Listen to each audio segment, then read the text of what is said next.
Okay. Yay. Happy Sunday. Happy whatever day it is for you in the world at this moment. I am so excited to be back with my dear friend Olivia. This is maybe the second or third time that we've worked together, and she's just such a joy to have always. And I so resonate with everything that she teaches, and we align really well in our values. So I'm super excited to bring this interview class style session to you guys this evening. So, Olivia, thank you so much for joining us.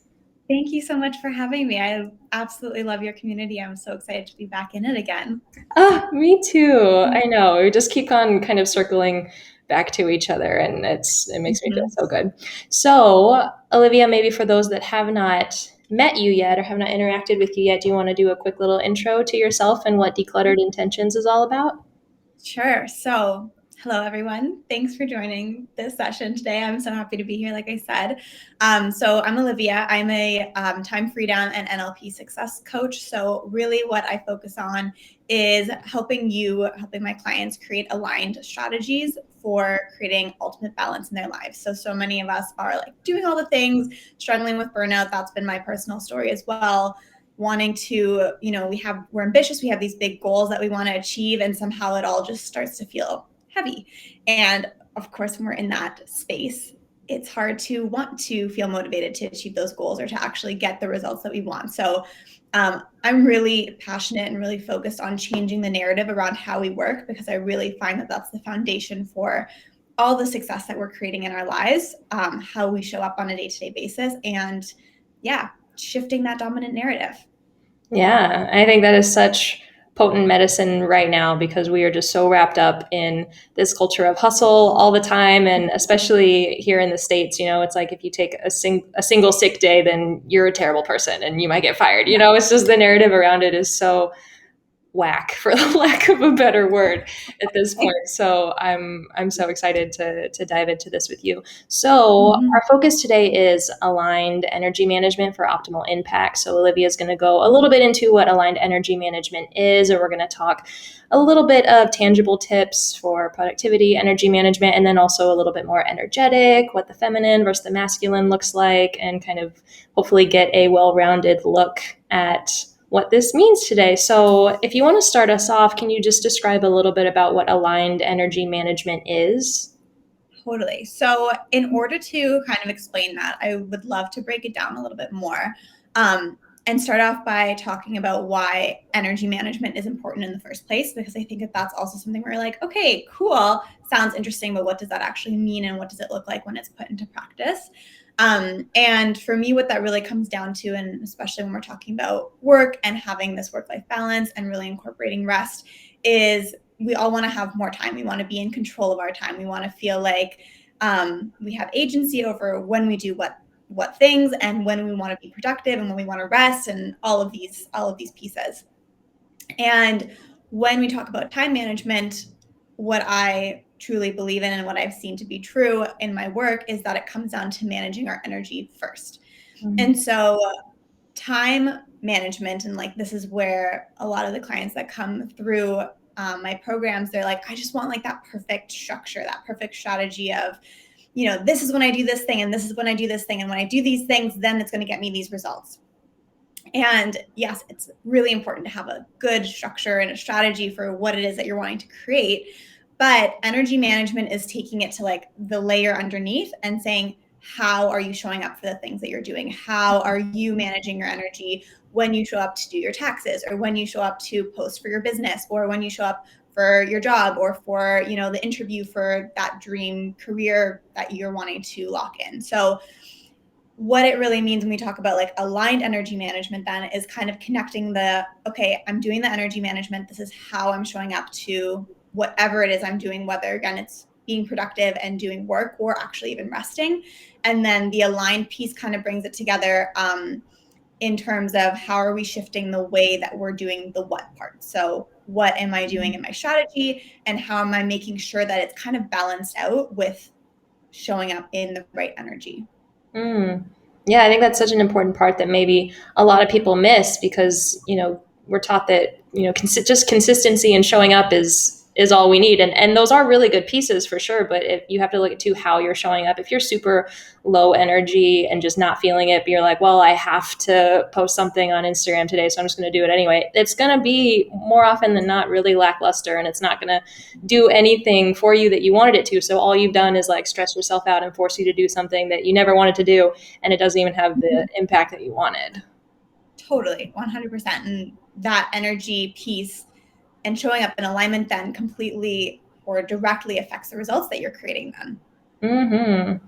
Yeah. So for a lot of the women too in this space, they're either have a blooming online business or they're really interested in doing it because, like you said, they're looking for that agency, that freedom over their lives. So, and in that instance, it's kind of funny because we do this, right, go to create our own business because we want more freedom in our lives, and more often than not in my experience you end up working more than you had previously. I think there's this reel that's like, oh, I didn't want to work a 9 to 5, so now I work 24/7, kind of a joke with creators and business owners.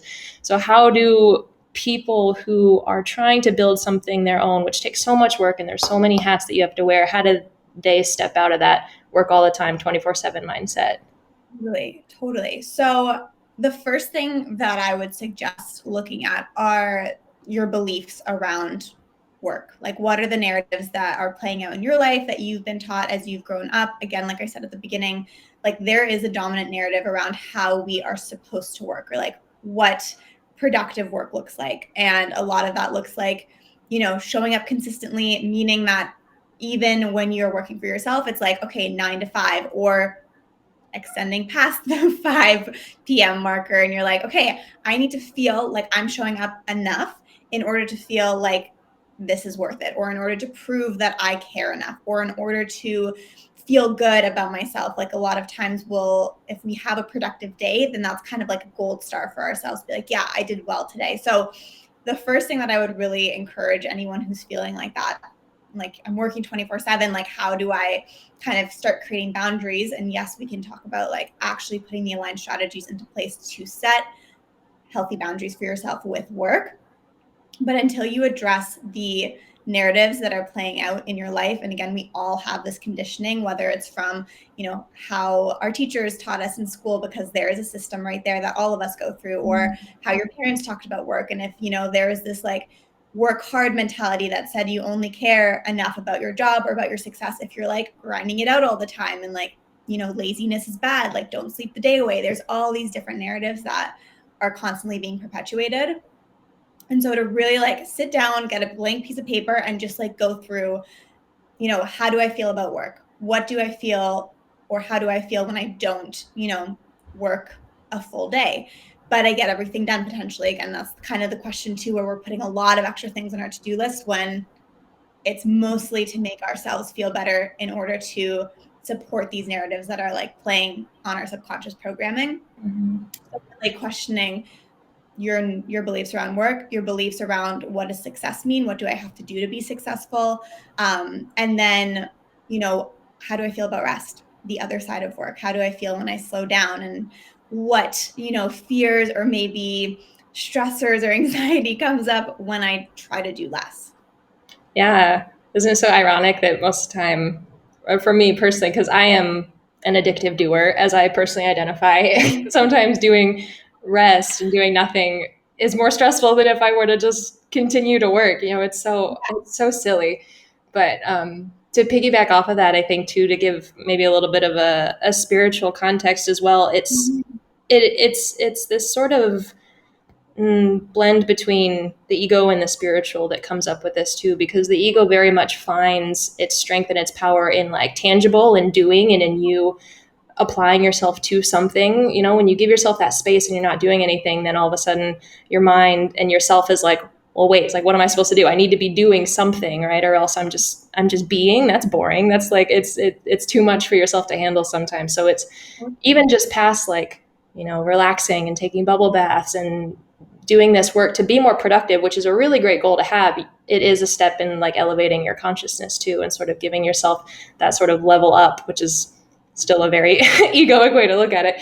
But you're kind of elevating yourself in so many ways here. So I think this is really awesome work to be doing for Yeah. us for sure. Yeah. And it's really this, like you said, like the ego is like the external, and like I get validation from my output and like how many achievements I have and like trophies I can show for it. Like it feels good. Of course it feels good. And like it's totally okay for that to feel good, but like how much are you leaning into that? And then, like you said, like the spiritual side, that's like taking it back internally again and being able to say, okay, one of the other ways that we can talk about like slowing down is bringing back your body into the equation of how you're working. So the body is totally ignored. Like you said, North America, especially, it's like you take one sick day, like what's wrong with you? Like you're weak, or like you're lying, or whatever, Mm-hmm. feelings come up or what people maybe say to you. And so really bringing the body back into the equation and saying like, what does my body need here? And that's also practicing that presence and like that spiritual connection, and taking it, like you said as well, one step further from a bubble bath. Like a bubble bath is a great way to do something that enables you to rest, but like you could also be sitting in that bubble bath and be like going through all the stuff that's coming up and like feel totally stressed out, and then it's not really doing what you wanted it to do. Yeah. On that note, I'm just curious too. Olivia's joining us from Germany here. So, what is the? And I know you probably haven't been in it in a while, but what is the like 9 to 5 work culture like there? So it is slightly different. I think that the way that I've kind of like felt it out is there's a lot more value across the board put on like vacation time and really stepping away from work, and slowing down. Like I think that there's a slower culture around certain things. Like we don't have a ton of drive-through options, for example. So like if you want to like have a coffee, I think there's like, I'm in Munich, and I think there's like maybe 2 Starbucks in Munich, like overall, which is crazy to me because like living in Toronto, there's one on like every corner. Yeah. But like you can go there, but you can't drive through. Like it's much more of this, okay, we're doing like we're getting coffee or we're getting lunch somewhere, and it's a very intentional experience. And of course it's not always true. Like you have everyone in every culture, or in every culture there are people who are like go go go and like working crazy hours. But I would say that there is more value placed then on, okay, and then how do I step away Mm. from work? Ugh, I'm so jealous in a way because I don't know what it is. I know this isn't what we're here to talk about, but it is just so American to just be fast and consume and do as much as you can, and so it just I don't know stresses me out. I wish I lived somewhere else most of Yeah. the time. Anyway, so we'll do one more kind of energetic question and then we'll move to maybe some of the tangibles. So you talk about this feminine flow in your work a lot, and I just wanted you to maybe give some context a little bit to what that is and why this feminine masculine dichotomy matters in your work. Totally. So coming back to what I said earlier again, these dominant narratives around how we should be working and how most of us have been conditioned to work are really grounded in masculine energy. And so basically what that means is masculine energy, and this is not about like male, female, sex or gender. It's about the energies that every single one of us embody, and we all embody our own ratio of these two energies, and they're kind of mixed into our personalities and how we show up and what we've been taught, and how we are as people. But work itself is a very masculine dominated energy. And some key factors to just explain that is masculine energy in terms of work is focused on achievements, it's focused on the outcome, it's very much like, okay, the destination as opposed to the journey. It's focused on structure and strategy, which again, a lot of all these things are really important, but we're so heavy on this side that it starts to perpetuate things like overworking and burnout and feeling like we need to do more to prove ourselves. And procrastination or perfectionism, those two are also very closely tied together. And so that's all in that masculine energy. And the masculine energy is also like the public sphere and the external. So even coming back to what you said before about like the ego and like looking for external validation or wanting to prove yourself externally. And it really has started to disregard feminine qualities. So a great example, and this is like just again one of those standard general things that you hear come up a lot, is in business you can't be weak. And so many women who go into high powered corporate jobs feel like they need to take on more of a masculine energy, or simply naturally start to do so because they feel like they need to compete in that energetic space, which makes so much sense. The idea with feminine flow is that for every single person who I work with, and within this context in general, is we want to find what your balance is between the masculine and the feminine energies and how you are working. And that can look very different for every single person. And some people are actually more in the feminine energy. Like there's a lot of, especially like creative people who want to flow and they don't want the structure. The structure feels confining, which is again where we want to say, okay, what are the masculine pieces that we want to bring in a healthy way? So kind of talking about it though, with the masculine being the dominant way of working, what we want to do and what my focus is to bring in this feminine flow, which is saying, okay, how do we bring in a rhythm of rest? Because rest and play is a feminine quality in the way that we're working. How do we bring in more intuition, connection to the body, which again are feminine qualities? How do you bring in more creativity or focus on connection? Again, it's like this cultivation with a deeper purpose and a bigger community of people, and allowing yourself to kind of like bring in the flow to this harsh structure way of working. Yeah, it's a balance for sure, and it does show up differently for everyone, just like you said. And I love that you pointed out that this isn't about sex and gender and sexual identification. It can be totally different for everyone. My partner and I joke a lot. I'm very innately masculine in energy, just from the way that I was brought up. I had a really strong single mom, and so I'm very like work and passion and oriented, which has done a lot of really good things for me. And my partner is much more feminine in energy. He's very creative, very intuitive, very compassionate. And so it's just kind of so funny that like we have these mirrored energies within each other that are kind of innately reversed of what you would assume them to be. And those are the pieces that we both admire in each other so much, and where we learn from each other a lot. So yeah, don't feel stuck to like, oh, I'm a woman, so I'm innately more feminine. Like maybe not, and your Yeah, whole story will depict that for you, how you were raised, the experiences, the trauma you've undergone, and everyone does have both of them. Like you said, it's just finding that balance. totally. And I love that you see that with your partner as well. Like again, I would say the same thing. Like I'm way more in the masculine energy of things and like in every part of my life. And so for me, my practice is also like, how can I bring in a little bit more of that feminine and like still honor the masculine? But like for me, that meant, releasing perfectionism and like being in recovering overwork or like not needing to work 24/7, like all of these pieces. But I think it's so interesting because I think it's true. Like we attract like the pieces that we want to create balance for ourselves in our relationships as well. So like you being like more on the masculine side and him having these really beautiful feminine qualities in terms of his energy, like it's a match. Yeah, it's just so cool. I don't know, because I've been geeking out about this whole masculine, feminine energy for a while, and I feel Yeah. like it's becoming more and more relevant for people. It seems to somehow come up in like every session that I do, and so I don't know. I think it's really powerful that people are like waking up to this and starting to honor the feminine more and see that this might be, the portal that brings us through to higher collective enlightenment. If you want to get a little Yeah. woo wee with it, sorry.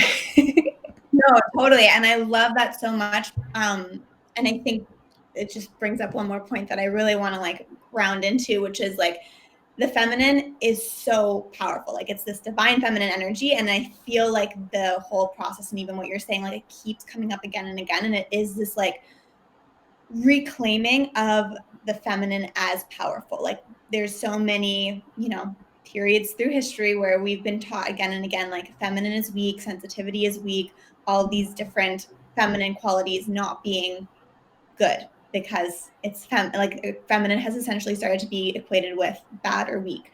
And so really like leaning into the power of the feminine, like you said, having that, and I totally believe this as well, as this portal for changing a lot of the narratives and how our world and our society and systems have been working because they are so heavy in the masculine. Yes. Mhm. I'm excited for it. Okay, so coming back in a little bit. Yeah. We were very out here. Coming back in a little bit. um, let's get into some tangibles for people that maybe they can take away. What are some of your best scheduling and productivity tips and tricks that you can share with us? Yeah. Okay. So many. I'm like, where do we even start? But one of the things that comes to mind, and this is again like how can we bring a little bit more of like the feminine into how we do structures to create that balance. One of the big things for me is like your structure is meant to guide you, not confine you. So if we're setting up structures that, yes, maybe in the moment when we create them, make us feel really good, and we're like, okay, Monday looks like this, Tuesday looks like this, da da da da, and like we're moving through it, and we are then again disregarding the body. We're not checking in to see how am I doing right now, and by the end of the week, we're completely burnt out. Like that's just not a sustainable structure. So with that being said, one of the tools that I love to use is cycle syncing, because first of all, it really allows, especially like women identifying people, to tap back into their cycles and to tap back into connection to the body in a way that helps with how you're working. So harnessing productivity, harnessing the times when you're most wanting to rest, like finding that balance within a flow, within a cycle. And also because like our whole world is cyclical. Like we go through seasons, we go through moon phases, we go through phases throughout the day, like to kind of match the cycles that are already existing in the greater sense and bring that into how you're working. I think it's, again, a really powerful way to tap into that intuition, tap into creating more rest, creating more rhythms of rest, creating or harnessing your productivity as well. So I know that that's like a huge, huge topic. So that's kind of like just the overarching thing that comes to mind here.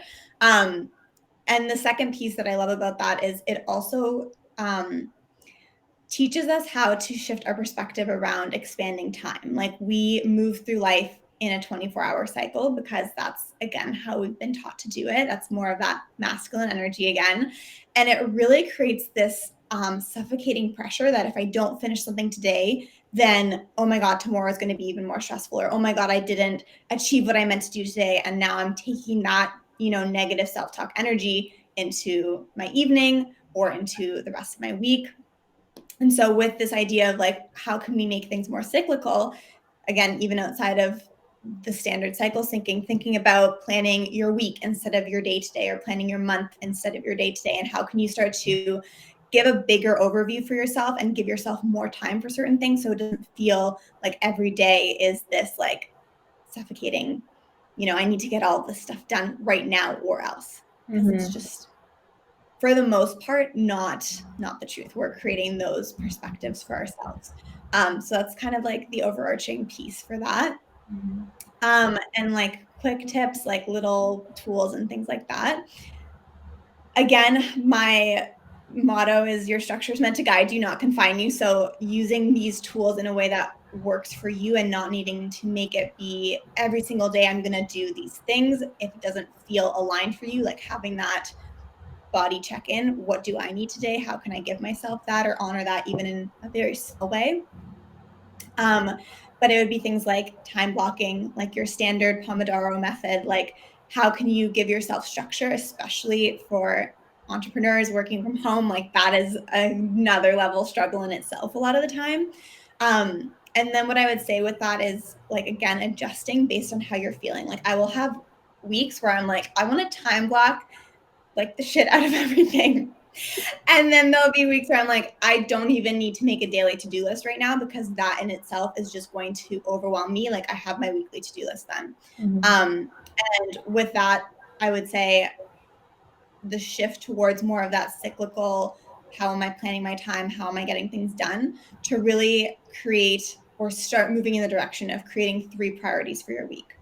And these can be categorical priorities. They can be like really specific. Like, for example, I have this event in the mystical membership, like all of these things. But like really starting to hone in on like, what would my benchmark be? And it doesn't mean that you can only do these 3 things. Like you could definitely have your whole list of to-dos and do more, but starting to just shift your mindset around, if I only do these things, like that will have been enough. Because so often we end our week and we're like, oh, I didn't do enough. And it's like, okay, based on what? Like I have a to-do list of 10 things. I only finished 5 of them. Okay, I feel like shit because I didn't get everything on my to-do list done. But I make my to-do list, 10 things, and I finish 15. It's like, oh my God, I feel so good about this. Like it's all that perspective. And so if we can start to shift that by streamlining our to-do list, that is already stepping us in the right direction of expanding time. There we go. I love that. Yeah, and you're just that shift of moving from day to day to that monthly. I love. I think that's such a cool idea. If we want to talk about hysterical blends of masculine and the feminine, I've also been practicing cycle syncing now for a few months. And one time when I was like in my creative phase, I got really into it and I was like, schedule blocking my entire calendar. And I have marked in my Google Calendar where I'll be at in my cycle for like a 28-day thing so that I know. Yeah. But that's perfect. Because like now it's like, okay, now I'm prepared. It's in my calendar. But it was like, that's such a great real life example of I'm ready to time block. I'm ready to plan. Yeah, and even just like I love to, having that schedule there for you if you want to fall back on it, but not letting it confine you. Because in since then, that was maybe 2-3 months ago. I'm serious. I went all in. Like my Google Calendar was like so filled out for everything. I was like, okay, on Mondays I'll do this, and Tuesdays this, and da da da. And I've done that, and even since then, it's shifted a lot. I realized that tasks that I put in, I don't really need to do, and I've kind of changed it around a lot. But even then, there are some days where like I don't even look at it, and I don't do the things that are on there, and it's okay. It's just there, like for me to know that hey, this stuff is good for me to do. But if I don't quite get to it, I'm at least checking off, like you said, those benchmark things that I have to do. Mm-hmm. Mm-hmm. Yeah. And again, as soon as we like, that's bringing in that feminine flow. Like I can have this structure because I get that. Like being in that masculine energy, I'm like, give me the structure. Like it feels so good to have a plan, but I need to be able to flow within that and like not just giving myself grace, because sometimes I think that's also that feeling of like, oh, I didn't do it, but like, that's okay. But like really being in that energy of like, I didn't have to do it. Like, this is why the structure brings in that feminine flow and works for me, because yeah, I have the plan, but I got the benchmark things done now. Yeah. Yeah, absolutely. And on that note, too, if you guys watching haven't seen yet, Olivia was gracious enough to donate a blog post of hers that she's written in the past to us, and it is up on the blog now. It's 3 productivity hacks from a time freedom coach, and she goes really in depth into like time blocking and scheduling out in your calendar and everything. So if you haven't read that yet, go check that out because there's a lot of good stuff in there. On that note, too, say someone wants to go, and do that with their calendar and time block and everything. And I guess this is more so for the entrepreneurs in the group. How do they know what tasks to schedule out? And I know in the biz, we know these as like needle moving tasks. So how does someone find what their needle moving tasks are? Yeah. So I like to start this like streamlining conversation, I guess, with the Pareto principle, which is like that 80-20 rule of, 80% of your results come from 20% of your actions, which when I first learned that, I'm like, oh my gosh, like this is a game changer. Like if this is true, let's test this out and see if this is actually true. But it starts to give evidence to the fact that like we don't need to be doing all of these things. And I know, especially like in the entrepreneurial world, it's so easy to be like, oh my God, all these other people are doing like a million different things. Like she has membership and also a podcast. And like, I should also start a blog, but at the same time, I want to create a course. And also I'm going to, start doing one-on-one offers. Like, and it feels good to want to like have all these things set up, and to like, that's usually where the planning process comes in. And we're like, oh my God, okay, this is what my business is going to look like. And this is how I'm doing these things. And then we like dive into everything at once. And so what I developed is something called the power of priority. And it's kind of this idea of like, okay, we're spreading ourselves so thin most of the time because we want to do all these things. We're ambitious. Yes, we love that. But it's almost like we have all these like little snowballs, and we're like doing one roll over here on this snowball and one roll over here. And it's like this one snowball is your podcast, another snowball is your blog, and the other snowball is the course that you're creating, for example. And it's just taking so long for any of them to like really pick up momentum down the hill. And that's when things start to get frustrating and we start to get irritated with things not moving fast enough. Again, like coming back to the whole energy management conversation, we're most likely showing up to, the blog or the course creation. We're like, ugh, like, I don't really want to do this right now because like it's not showing that it's like worth my while at this point. But like I know I need to stick with it because like you said, consistency is important, yada, yada, yada, all of that. And so the power of priority basically is like a process of identifying, like, first of all, what's your next level goal? And that's something that I talk about a lot. It's great for us to have like a whole list of next level goals, and you definitely can have those. And I'm fully there with you, but like, what's the next level goal that you're actually like focusing on to take action on right now? And making that the priority for, I'm putting all of my energy towards this one next level goal so that I can really create quick momentum and, like snowball analogy, make it snowball down the mountain and pick up momentum without me needing to do so much anymore, essentially. And so with that big next level goal priority in mind, the next thing that I do is basically break down what are the big main markers, because again, it's like, okay, there's this big thing I want to do. I want to launch my business or start a course or do my one-on-one coaching, whatever it is. Or even outside of, entrepreneurs, publish a book or land that next dream job, for example, or health goal, like running a marathon. And it's like, okay, there's so many things that I think I need to do for that. And so really getting clear on like, what are the big main markers? And then from that, streamlining it down again and saying, okay, if these are the big main markers, this is kind of my timeline. It's adjustable. Again, we're flowing within it. It's not confining us that by this date, I need to have this done necessarily. And then getting down to what are my daily aligned actions based on these big next level markers. So again, one of these big things in the entrepreneurial world, especially if you're using social media, is like posting and being active on Instagram, for example, or TikTok or Facebook. And like, what does that look like on a day-to-day basis then? And how are you having kind of a separation again between what are the things that I need to be doing consistently to show up, to create visibility, etc. And then what are the big markers? And the big markers are like, obviously everything ties together, but the big markers also help emphasize the things that you maybe only need to do like once. It's like, okay, I need to check off the fact that, I finished the first 5 chapters of my book. And then I'm going to check off the fact that I'm like making my list of different publishing companies that I'm going to send, my manuscript out to, for example, like those big things. But then on a daily basis, it might be like, okay, I need to be practicing my writing for 20 minutes every day, for example, or doing mindset work. That could also be something that you're doing consistently. And it kind of just helps create the separation between the big things and then the aligned actions like on the daily basis. Really, the goal there is that you're going to get so good at just repeating the things that you know are part of that bigger process, but they're repetitive, that you're starting to basically like vacuum seal down the amount of time that it takes you to do that. Mm-hmm. Wow. Yeah, I should have put like a warning at the beginning, like I have your notebooks and a pen because know.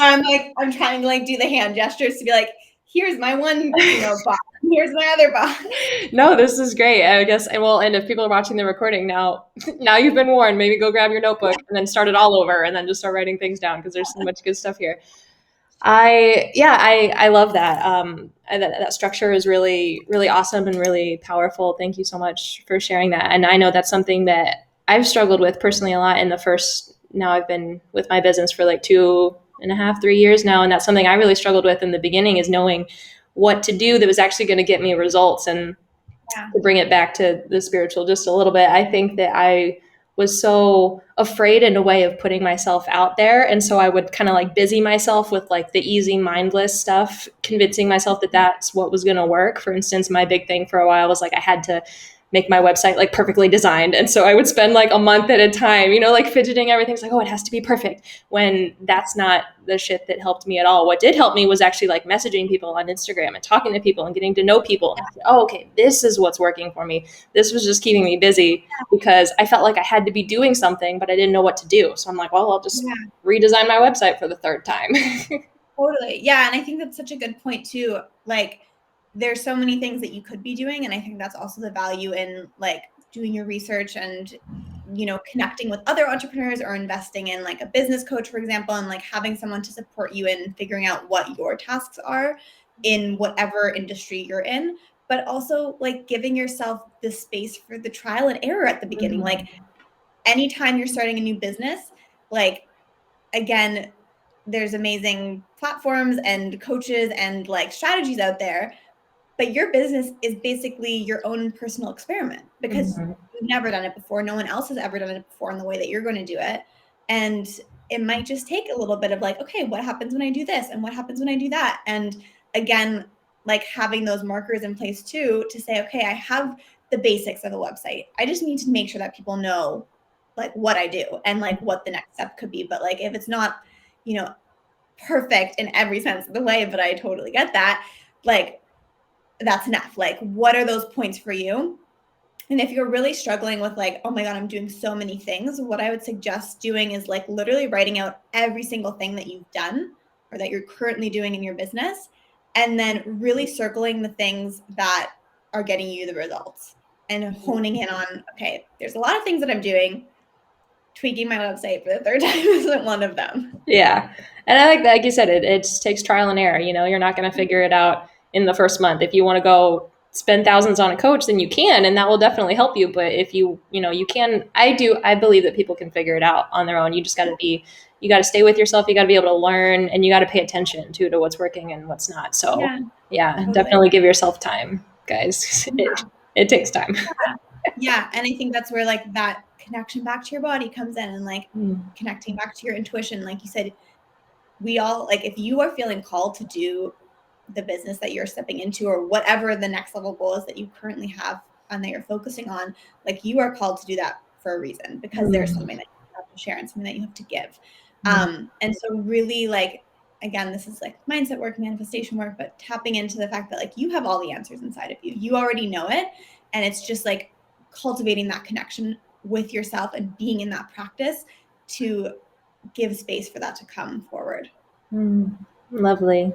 And sort of round us out a little bit here. So we went the super esoteric into the ethers, and then we went the super tangible and masculine. And I guess now we're getting into like the feels and the heart centered part of it. So what advice would you give to the woman who has a really, really hard time like relaxing and giving herself space? Yeah. Yeah.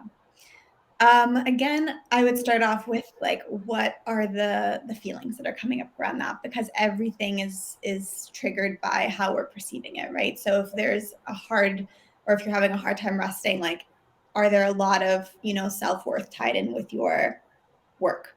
Is there a lot of fear or disgust or, any other kind of negative emotion like shame, or guilt around rest or laziness? Like maybe that's something that's really interconnected. So I know, again, it's like one of those things where you're like, oh, I wish you could just like give me the one thing that I can do and then it's like done. Yeah. But it really comes down to like identifying what your story is around resting and like what is actually making you feel unsafe when you are resting. And it makes, again, to just kind of anyone who's feeling this way, like you are so not alone, because it is ingrained in our, primal beings to want to be doing, because doing is safety. Like if you're gonna, chill in the middle of a field somewhere, like, and you're gonna like sleep and relax all day and there's no one else around you, like that wouldn't be a safe thing to do, like thousands and thousands of years ago.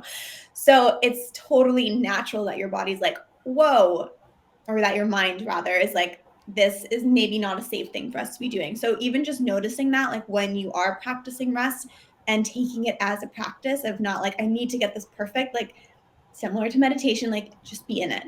And what else I would say is to start small.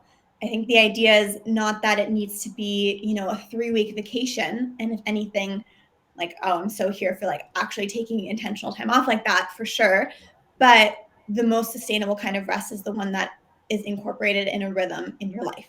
So how can you do a 5-minute, something or other that's geared towards rest in a day? And one of the, like, I want to say easiest, but it's not, but the tools and I guess homework that I give my clients is like a 5 minutes of doing nothing.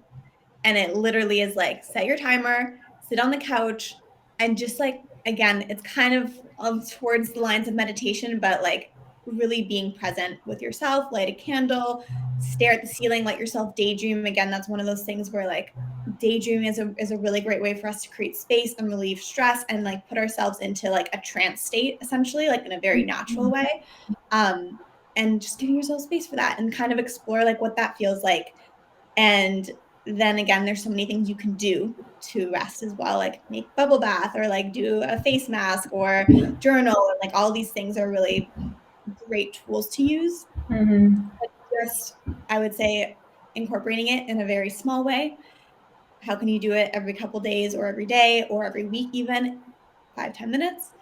And then really seeing it as a practice, that it's not meant to be perfect. And again, for anyone, I mean, you have so many beautiful tools in your community here and meditations and all of that. So if you're familiar with meditation, like how can you see this as a practice too? Like rest is something that we need to learn essentially, because we haven't really truly been taught it in our adult lives. Yeah.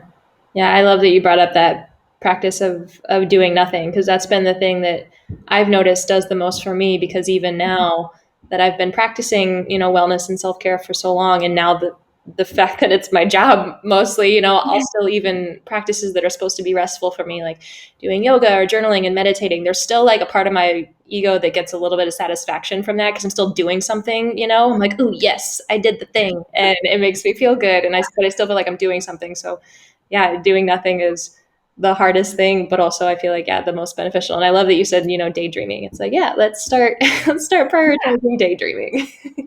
Exactly. Oh, Olivia, you are such a joy. Thank you so much. I know that, let's see, what awesomeness do we have from you? There's so much. I know there is a clarity call that Olivia was kind enough to offer to you all, as well as a freebie. Can you tell us a little bit more about those? I'm Yeah. probably in the So link. the freebie is perfectly aligned with what we talked about today.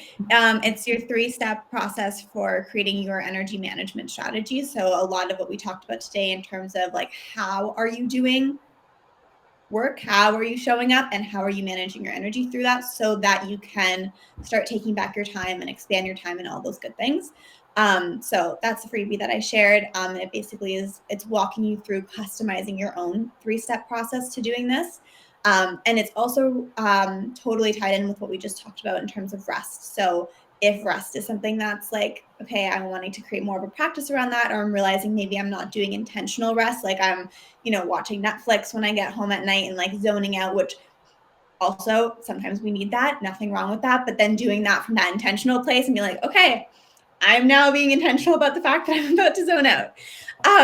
But even for something like that, there's, it's a lot about like the rituals of how we're creating that balance through energy management. And then the calls, I actually created a new call specifically for your community for this membership. And they're the aligned energy management calls. So I have a Oh, handful of perfect. those that I wanted to offer just the members to basically build on what we've talked about here today. So we can dive into your particular situation or your business or wherever you're at, and really kind of customize the things that we talked about here for your life. Yeah, thank you so much. Yeah, definitely, guys, go check that out. I know I've had a few of our girls that have come over from this space into working with you, and I know they've just spoken so highly of it. So if you're watching this, which you are watching this on the page for this lesson, the 3-step energy management strategy is like right there, right above. And then if you just scroll down a little bit, there's Olivia's bio, and then right underneath is her website, her Instagram, the link to the call, and also her Ambitious Woman Facebook group. So definitely go and check those out and learn more from Olivia, because she's just a joy to be around. So thank you so much, Olivia, for joining us. I know it's evening for you now on the other side of the world, so I hope that you rest well, and I'm sure Thank we'll you. circle back to each other again soon. I'm sure we will. Thank you again so much for having me. Like I said at the beginning, like you just honestly, and I think this goes to what you were saying before about, reaching out and connecting with people, you curate such a beautiful community and like group of people. So I'm so honored to be able to speak with you and to speak to this entire community here. So thank you for inviting me. Oh, thank you so much. Yeah. Well, enjoy the rest of your day, time, guys. We'll see you soon.